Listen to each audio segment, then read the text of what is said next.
The local government elections are now done and dusted. Political parties are now wheeling and dealing, trying to establish coalitions. The IEC, on the other hand, has now gazetted the councillors-elect. Joining me for conversation on all these developments and more is Mr. Masego Sheburi, the IEC's Deputy Chief Electoral Officer. Mr. Sheburi, good to have you on the daytime update. So now that the councillors-elect have been gazetted, what is the way forward? The next step now is that all municipal councils must convene their first sittings within 14 days of the date on which their names of councillors were gazetted. In the case of the 205 local municipal councils, the IEC will also have a role in that we must administer the elections of the 60% of councillors that are elected by the locals to represent the locals in the district. For the metro municipality, there is no equivalent such election, so they must convene their first sittings to our exclusion. But we only have a role as it relates to the election of the 60% councillors that represent local municipalities in the district municipality, and those elections must happen within 14 days. There have been some councillor-elects who were nominated or chosen by various municipalities, like in Tshwane, eThekwini, KwaNongoma, and KwaZulu-Natal.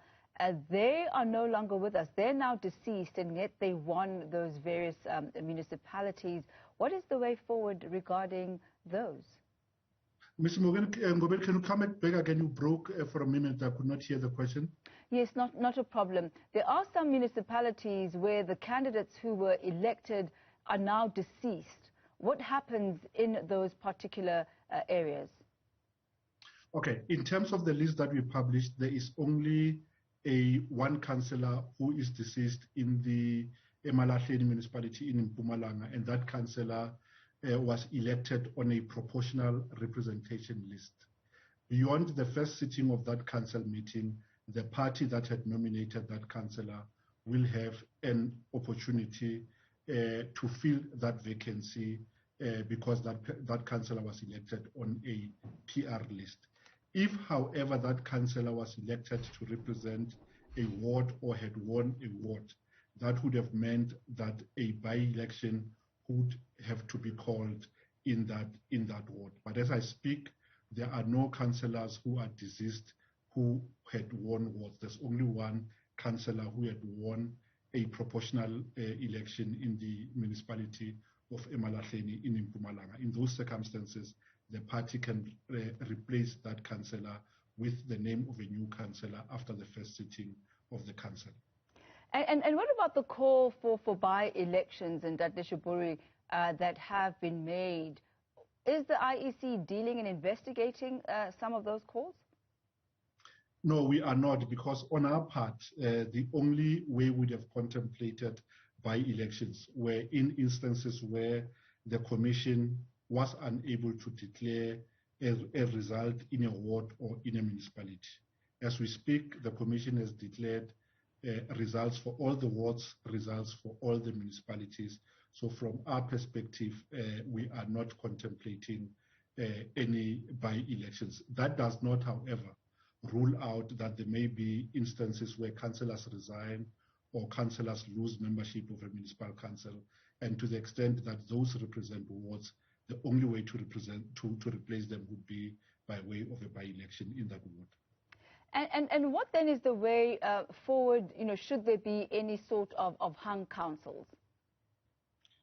In terms of the results, there are about 70 municipal councils in which there is no party that has won the majority support of the voters. So in those instances, as you had indicated in your opening statement, parties are engaged in arrangements to try to see if they can form some form of government. The good thing is that the Electoral Commission does not have a role in that area. That is up to the political parties themselves represented in those councils, supported by the various provincial departments of local government.